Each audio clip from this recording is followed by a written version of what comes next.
Good day and welcome to another chapter of Food Production Level 1. Right now we're on chapter number 7.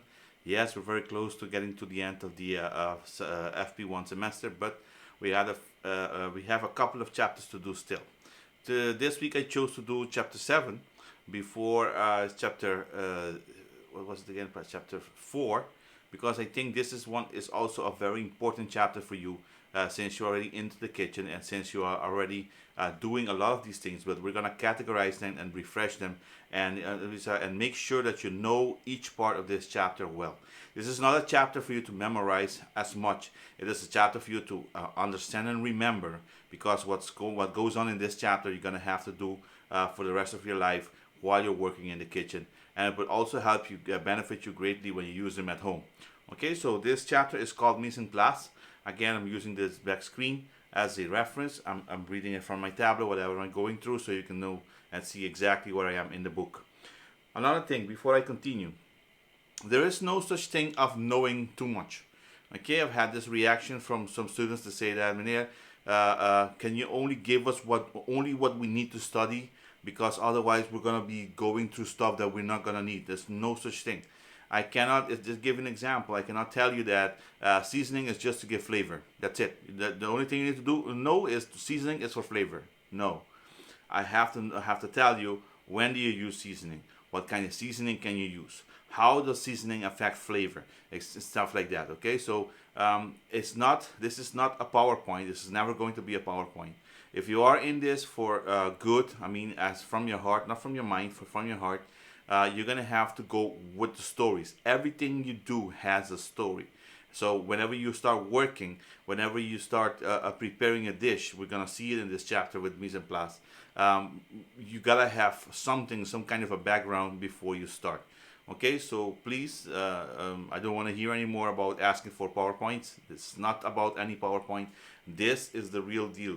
As a matter of fact, this is I'm giving you a class on a video that you can rewind and see it many times. Is a luxury and a privilege that I think that you're getting, and that you should really make good use of, because usually you only hear this thing once in a class, and then you're gonna have to read it on yourself by your own and then make the quiz a little later. Okay, so this is a very important chapter. All of them are, but this one is particularly very important because of what's happening in it. All right, so mise en place starts with, if you notice right there, some various cuttings and shapes, and somebody using a knife there to cut some shapes over there, see in the back. Okay, so that has to do because that's the first definition of the chapter, because mise en place basically means putting everything in its place. Okay, so that's the first definition you're going to have to know about mise en place. The next thing is they say here, to be successful in the food service industry, cooks need more than the ability to prepare delicious foods, attractive and nutritious foods. They also must have a talent for organization and efficiency. I believe I already told you in class that one of the things that define professionalism is the ability to organize and to keep your station clean and organized, so everything in its place before you start working. Not that you turn on the stove with the water and then you're going to say, let me see, I think I need this. Then you go and get it and you come back, I think I need that, and that's not efficiency. Okay, so that's not mise en place either. Mise en place tells you, okay, I'm gonna need bell peppers, onions, and cucumbers. I go get them, I put them back, and then I say, okay, we had to cut them in a certain place, and now that we have them ready, now we can start to cook. Okay, so mise en place is very important. Planning and organization. What exactly is planning and organization? Says here, even on the simplest level, pre-preparation is necessary. If you prepare only one short recipe, you must first assemble your tools, assemble your ingredients, wash, trim, cut, prepare, and measure your raw materials, and prepare your equipment. If you're going to prepare, for example, a peanut butter and jelly sandwich, you're gonna need to do the first same procedures as stated here in the chapter. Number one, you're gonna have to assemble your tools. Usually it's just a knife and a cutting board. That's just for this specific example. Sometimes it needs to be more elaborate. The second one is assemble your ingredients. You need the bread, you need the peanut butter, and the jelly. You get them in one time. You don't go 3 times to the fridge. You get them in one time. And then you wash, trim, cut, prepare, measure your raw ingredients. That you can do either on the knife or with a spoon. You can measure them. Okay, and then the last one is prepare your equipment. If you need to toast it, if you need to, you're not gonna make the sandwich and then turn on the oven. Usually you turn on your toaster oven a little bit before, so when you're done, you just put it and cook it right away. You don't have to wait for preheating. All right, so those are the 4 steps for pre-preparation when they're ready. The problem is that every food service operation faces a basic conflict between two unavoidable facts. There's far too much work to do in the kitchen to leave it until the last minute. That's one. The second one is most foods are at their best quality immediately after preparation. Okay, and you can see this in many things. I can give you different examples. One of them I can do is, for example, La Granja. When you go to eat at La Granja, they get the chicken right in front of you. They cut it into two, put it in your box, and you get a nice fresh chicken to take home, which you can, it's gonna be nice and savory and juicy that because it just came out of the oven. But if you buy that same chicken, you leave it for like 2 or 3 hours on the stove, and then you go and eat it. It's gonna be a totally different experience. For example, it's gonna be dry, it's gonna be cold, it's gonna be chewy, it's gonna be really different. Okay, so that's about quality. The second one is if you work in a restaurant and they ask you, for example, something that needs a sauce, and you go to prepare the sauce right there, right now, at that moment when they ask for it, it might take a lot more time than you usually should use for serving a person. For example, it only takes 8 minutes for somebody to get their appetizers. If you're delivering appetizers in about 35-40 minutes, something is not right, and they're taking too much time to make an appetizer. So we need to do some work ahead of time, so whenever that order comes, we can save all that time and put it on the plate and serve it within 8 minutes. Okay? So what do? We break down the menu in its stages of production. We try to see what can we make ahead of time. Can we make the sauces ahead of time? Can we cut the vegetables ahead of time? We prepare those and we put them aside in a holding place that will conserve the quality of the food as best as possible. For example, if we cut the lettuce, we put it in the refrigerator so they stay nice and crisp and fresh. If we make a sauce, the same thing. If it's a hot sauce, we need to keep it warm. Okay, so those things we need to do way before the guest walks in and starts ordering food. Okay, and then like I said already, we have to determine the best way to hold each one of them. Determine how long it takes to prepare each stage of a recipe. Let me give you another example. There's this sandwich called a club sandwich. Now, a club sandwich, you cannot do it in advance, put it in the fridge, and when they ask for it, you serve it. Club sandwiches are prepared on request. So whenever somebody goes to a restaurant and say, you know what, I would like a club sandwich, that's when you go and make it. That's when you're gonna toast the bread. That's when you're gonna put the chicken breast on the grill and stuff like that. A couple of things you can prepare ahead, like the bacon and stuff, but not everything. You assemble the sandwich at the moment they ask for it. The people are supposed to get a fresh sandwich at the table. Okay, so that's another example of a fresh product from a restaurant. Examine the recipes to see if they might be revised for better efficiency. Depending on what you're serving, you can revise to see what else can I do to save some time before I serve it to some guests. Give you a fresh example again. McDonald's. McDonald's just started serving everybody within 60 seconds, which sounds really great with some items, but for other ones, it's horrible. For example, chicken wings usually take about 12 to 14 minutes to fry. So if you're asking for it and you have to deliver it in 34 seconds, what does that mean? That means I'm going to have to pre-cook that chicken wing, put it into the freezer, and whenever they ask for it, I dump it into the deep fryer for a couple of seconds, about 20, and then I give it to them. You have an idea how bad that's going to taste? Pre-cooked chicken wings like from a couple of days before, maybe a day before, and then you reheat them and serve it to people. It's going to be horrible. Okay, I can tell you that from experience. That's something I would not do again. I went through that experience. I bought the chicken wings from McDonald's. I don't even know why I bought it. Maybe I thought it was going to get a lot faster, but the faster it came, yes, true, but the taste was horrible. Okay, so my dogs had to eat those chicken wings. I didn't really enjoy those. All right, so you have to make sure that the pre-cooking and the preparing of the product before serving it does not affect the quality of it as much. It's going to affect it, but not as much. Okay. So that is your goal. Good.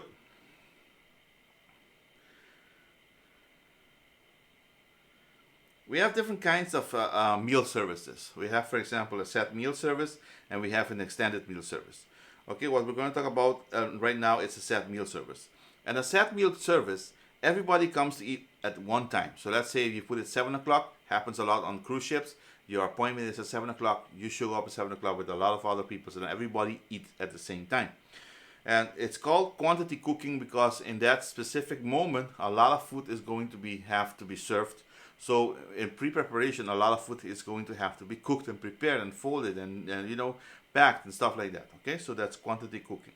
The other one is extended meal service, where customers eat at different times. It's actually called a la carte. So you walk into a restaurant, so other people eating, but you don't have the same timing. Then you are going to start, you know, ordering your appetizer. That's called extended meal. So you're gonna have to know the difference between set meal service and extended meal service. We go ahead.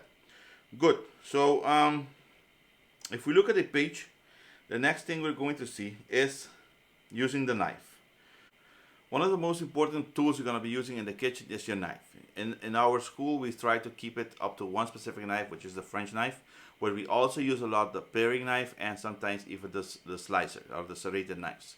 Okay, but the French knife is our main tool in our school in this book, the French. We don't, well, nowadays in different kitchens you find different knives like the Santoku or the Santoku style, or you also find a cleaver, which is the big, you know, square one, but we don't focus on those. We focus mostly on the French knife. Okay, so to get, if you have one of those knives, you're gonna need a sharpening stone. Why? Because you can use the sharpening tool, which is different than a sharpening stone, to you know, get your knife sharp all the time. But actually, when you do that with a sharpening tool, what you're doing is tearing away material from your knife a lot faster. It will get sharp, but you are just, you know, making the blade smaller a lot faster. Let's put it that way. But if you use a stone, it's a little bit more time consuming, but you also get a nice sharp knife. You only have to make sure that you hold it within 20 degrees, and then you do like 20 passes on one side and then 20 passes on the other side, and that holding that same 20 degrees and making sure that your knife gets sharp, so you maintain it a lot longer. Okay, so the sharpening stone is one of the most important tools.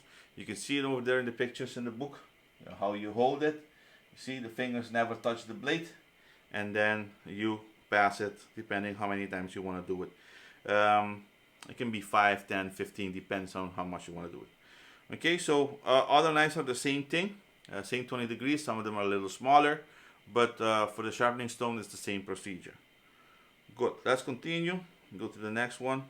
All right, for using a knife, a lot of times we don't have only a sharpening tool or a sharpening stone. We also have a what they call a steel, which is this rod right here that they're using here to actually what it does is maintain the blade of the knife, maintain it sharp. Okay, so if you put this thing under a microscope, when you after you sharpen your knife and you put it under a microscope, I'm gonna just draw it right here on top.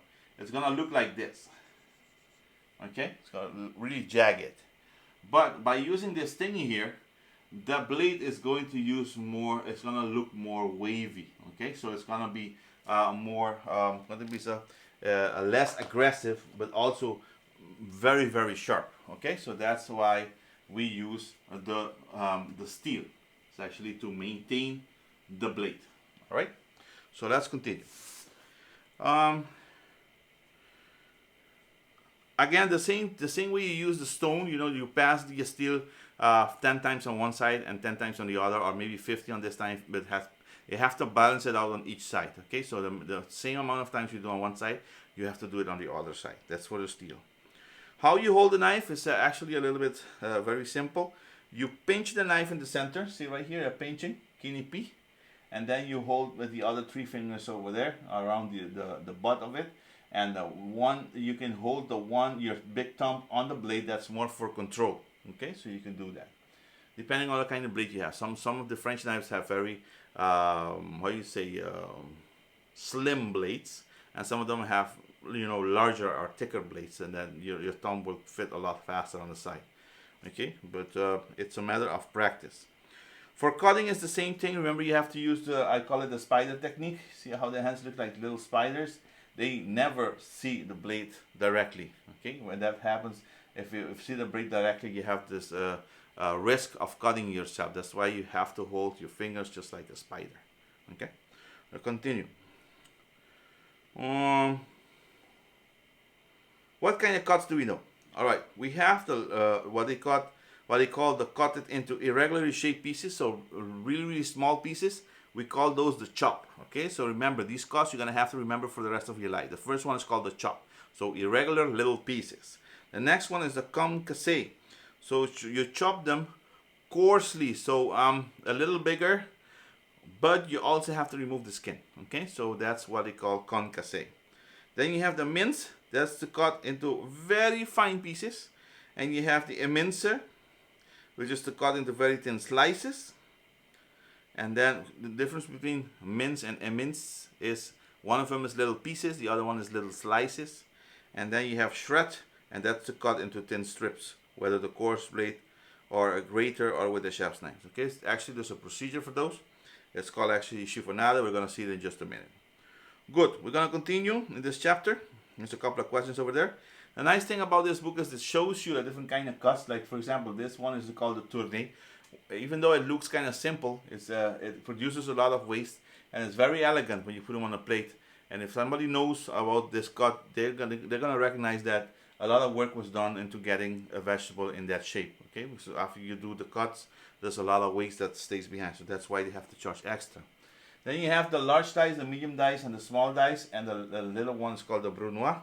And you even have a smaller ones called the fine brunoise. That's the smallest one. This one is called the rondelle, which is actually the shape of a carrot when you slice it. And you also have this thing called a paysanne, which is the square one, right here.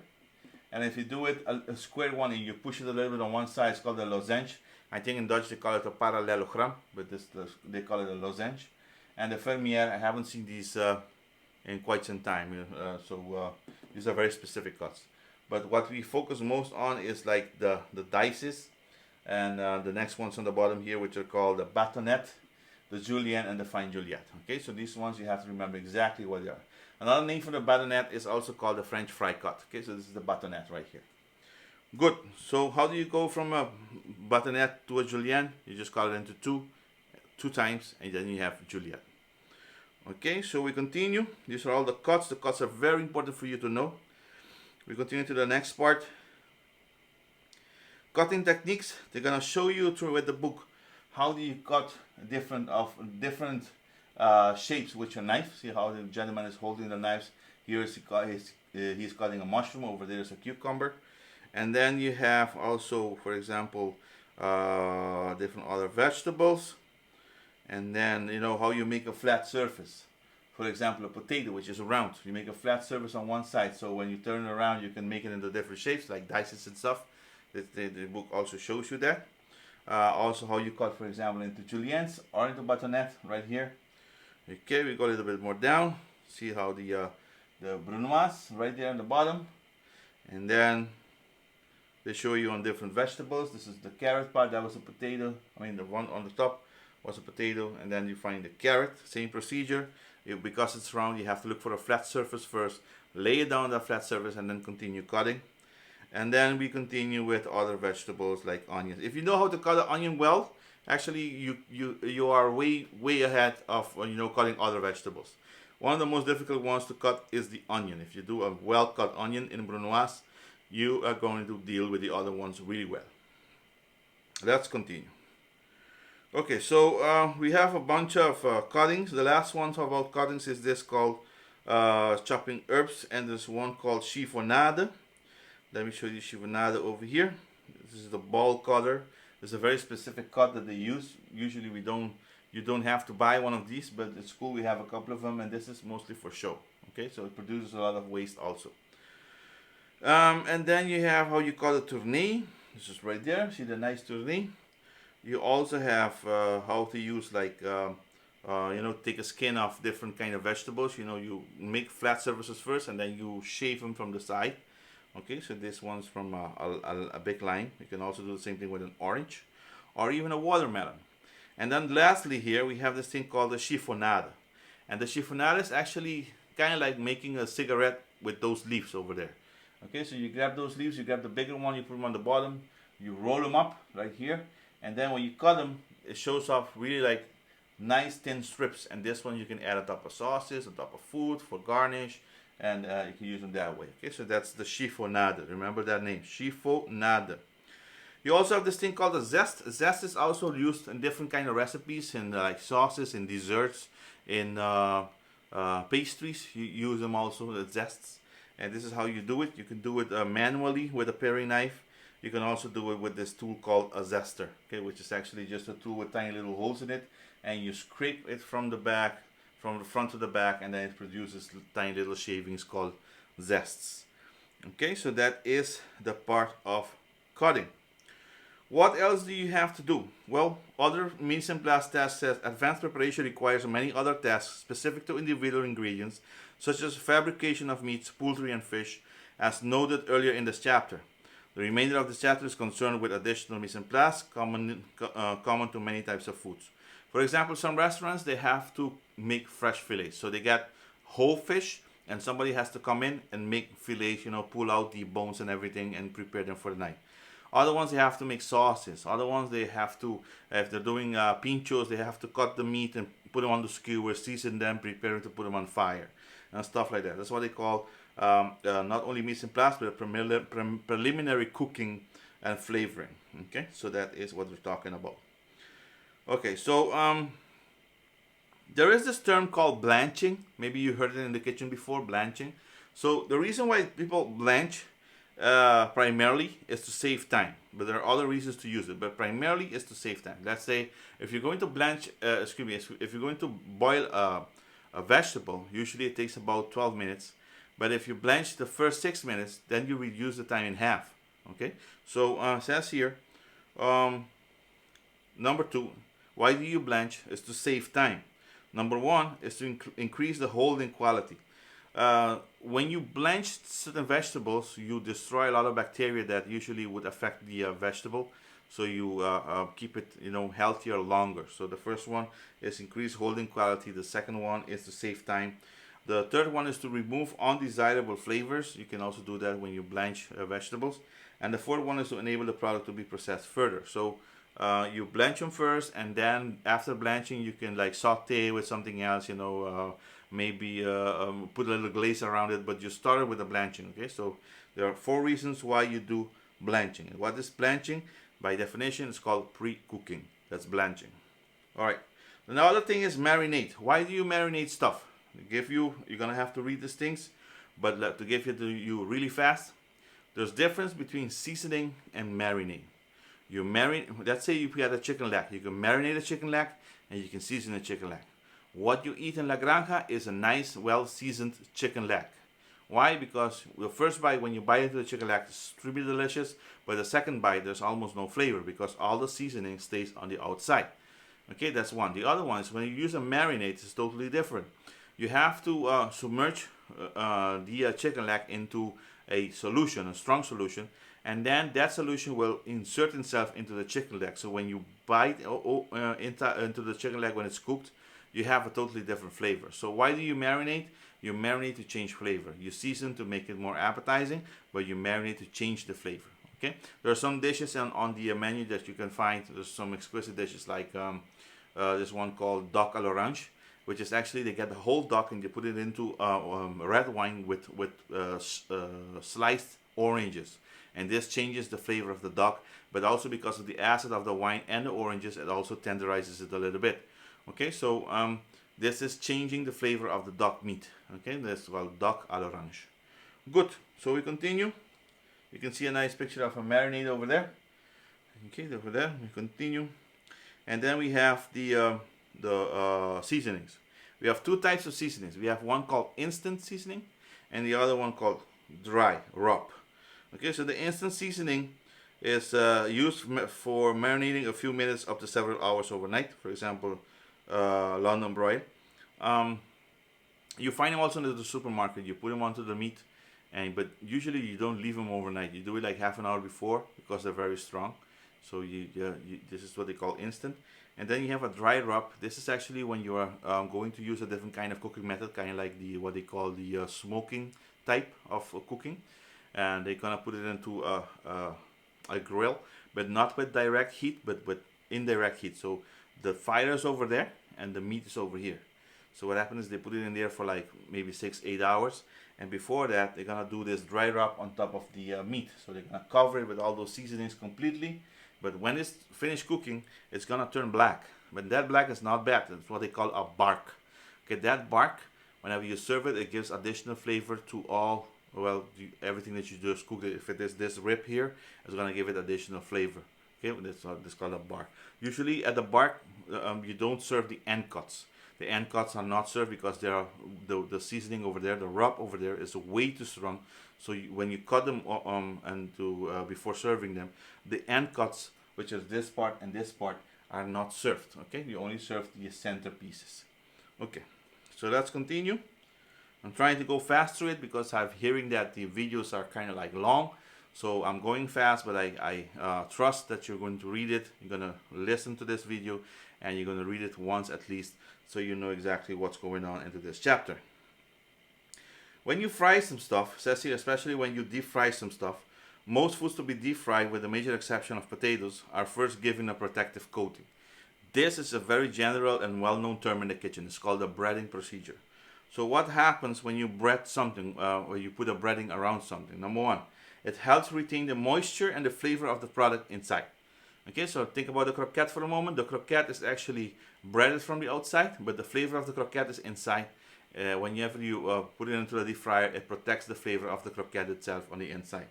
It protects the fat against the moisture and salt in the food, which would speed the deterioration of the frying fat.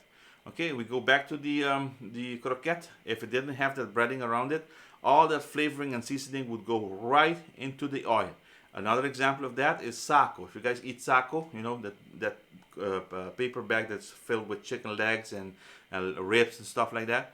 Saco is a good example of, because the chicken and because the spare rib are not breaded, that the juices and the flavors from the chicken and the rib, they go straight into the oil. So after using that for one specific like one afternoon or one evening, they cannot use that oil anymore. They have to change the whole thing. Okay, that's because it doesn't have a breading to protect the oil. Number 3, it protects the food from absorbing too much fat. That is self-explanatory. And number 4, it gives crispness, flavor, and good appearance to the product. If you have a nice well breading around your croquette and you fry it well, it will have a beautiful golden brown color. And when you bite into it, it's gonna really give a pleasant like crack, kind of like a pastiche, or a beautiful crust when you bite into it. That is actually the 4 how you call it, functions of a breading procedure. Okay, so how do you do the breading procedure? Number 1, you're gonna need flour. Why do you use flour? I'm gonna do flour for a breading procedure. Yes, you need flour. Why?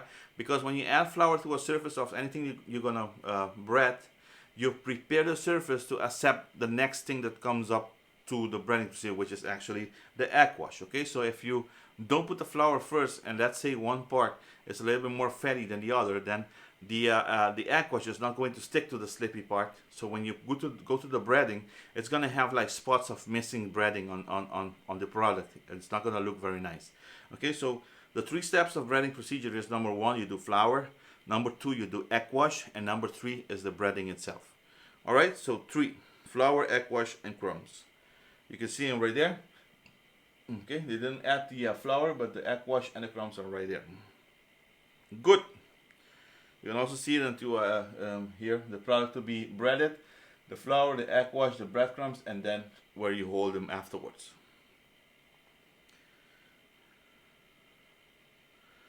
Sometimes if you're cooking fish into a pan, what you can also do is dredge the fish with a little bit of flour. But this is not a breading procedure, but it's a little bit different. Why do you dredge the product with flour? It says here the purpose of dredging is to give a thin, even coating of flour to a product, so it doesn't stick to the bottom of the pan when you cook them. Okay, so that is actually called dredging. It's very different from breading.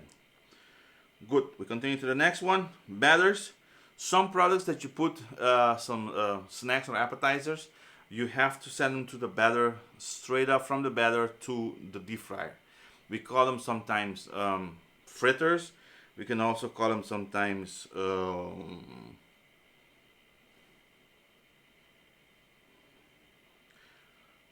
2, 1. We can also call them sometimes tempura. And what happens is they make a batter, a very semi-liquid batter with just regular flour and some soda water and maybe some salt, some seasonings. They send the vegetable right through it and they submerge it right away into the deep fryer, and that's called a tempura. Okay, so They explain it to you over on that page, and that is page number. I don't have that page because I put it on continuous, but it's right there. Okay, you can see it. It's called batters. Okay, we continue right a little bit more on the bottom. When we talk about convenience foods, it's very important. First of all, we have to find out what the heck is a convenience food. Well, to give you an easy answer, a convenience food is any food that has partial, most of the work done already for you. For example, if I buy a can of corn in the supermarket, that's convenience because somebody took the time to go to the field, get the corn, get it out, get it away from the stock, process it, put it into a can for me, send it all the way overseas, sell it to the Chinese. The Chinese put it into the shelf, and I went and just bought it, and I'm ready to eat it. Okay, so it's a convenience food. So actually, when you enter a supermarket, anything in the supermarket, the moment you walk through the door, is a convenience food that's edible, by the way. Why? Because it was already either completely or semi-completely prepared for you. Okay, so that's the definition of a convenience food. So how should you handle convenience food? So that's here number one. Handle it with the same care you give fresh and raw ingredients. Okay, so that's number one. Number two, examine when you receive it because sometimes you have like a canned product and it comes with a dent in it. When you have something with a dent in it, what you should do, you open it up? No, you send it back. Why? Because you don't know how fresh the dent was. You don't know how deep the dent was. You don't know if bacteria went in when the thing, when that can got dented. Okay, so we need to send it back. Know the shelf life of each product. You know, sometimes cans last for about 8 to 10 months. Carton of milk, 8 to 10 months also. But fresh meat can go up to 6 months, 8 months, depending on the temperature you keep it in. And you can also see it sometimes they start changing color. For example, steaks, when they get old, the fat starts to change, into like a yellowish color. All right, so you have to know the shelf life of each product. Defrost frozen foods properly. How do you defrost frozen foods? You don't put them out into the sun for the kitchen, for the dogs to be running around it and licking it. You don't put it into the sink, dripping water on it. You put it into the fridge and you decrease the temperature slowly. Okay, so if I'm going to eat, let's say I'm going to eat some steak tomorrow, I'm going to have to get that steak at least a day and a half from the freezer into the fridge, give it enough time to defrost, and then I can deal with it when I'm ready to go and prepare it. Okay, know how and what to what extent the product has been prepared. What I mean with this is, for example, some products are very delicate because they have been already highly prepared. For example, peas. If you buy peas from a can, and you have to add them all the way to the end into whatever you're cooking. Let's say if it's rice. Why? Because they're already very mushy and soft because they're already being boiled and stuff. So if I add it too early and I start mixing the rice or anything I'm mixing, they will break up. They will become very mushy, and I will lose them in the recipe. Okay, that's just an example. So know how and to what extent the product has been prepared. Use proper cooking methods. If you're going to grill it, if you're going to steam it, if you're going to sous vide. Let's say, for example, I'm not going to sous vide let me see something. I can sous vide lettuce. Stupid example, but just make it interesting so you can remember. You don't sous vide lettuce. It will die, it will become very ugly, it will just disappear into a gooey mess. You don't do that. Okay, so you have to use the proper cooking methods for whatever you're cooking. Treat convenience food as though you, not the manufacturer, did the pre-preparation. Okay, so even though it's already in a can, you have to treat it like you did the first part yourself, and from then on you're going to add it to something else. Okay, baby corn, your yellow corn, different kind of vegetables, they all come in cans. You have to treat them as if you did the pre-preparation yourself. Good, so that's the convenience food. Then we are already at the terms for review. Like you can see, I went a little bit fast, but it helped because right now we have less than 30 something minutes and we have the chapter covered. But if you see here, all the words that we talked about are already on screen. I cannot magnify them, but you can see them. For example, for the first one, what's mise en place, what's holding temperature, what's the set meal service, what's extended meal service. All these names, if you know what they are, if you know what they mean, if you can explain to them in a good way, in a correct way, then you're in good shape for the next quiz. Okay, so this is the last part of the chapter. It's a very short chapter, even though it's a very technical chapter, because cutting techniques takes a while. You may have started it a couple of weeks ago, but this thing will keep on going for a long time until you master all those cutting techniques. You know, the rondelle, the tournée, the bâtonnet, the chiffonade, all those things you're going to have to practice a lot. Okay, so this is a very important chapter. This thing will be, actually, yes, it will be on the final exam together with the other ones. And by this, we conclude this chapter, so I see you on the next one.